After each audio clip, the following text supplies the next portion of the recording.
What's up, guys? Austin Diggins here from the Viva Grid podcast, and we just finished up the sprint race for the Chinese Grand Prix. We saw George Russell take the win, followed by Charles Leclerc in P2 and Lewis Hamilton in P3. Now, much like the Australian Grand Prix, the beginning of the race was hectic. The Ferraris were shot out of a cannon, and Lewis Hamilton was able to grab the lead from George Russell. Kimi Antonelli and Max Verstappen both had terrible starts. It resulted in Antonelli getting a 10-second penalty and caused Max to have to work his way through the midfield, which had a much more difficult time than I think any of us anticipated.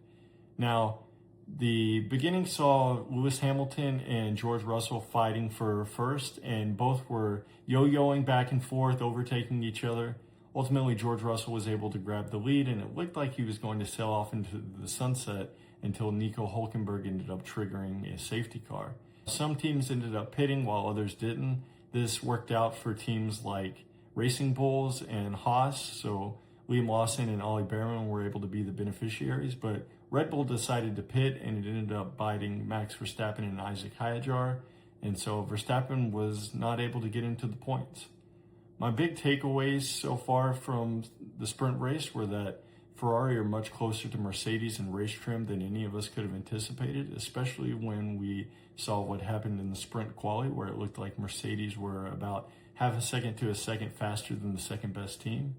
It looks like McLaren is going to be the third best team right now, and Red Bull are much slower than any of us could have guessed, which is pretty surprising.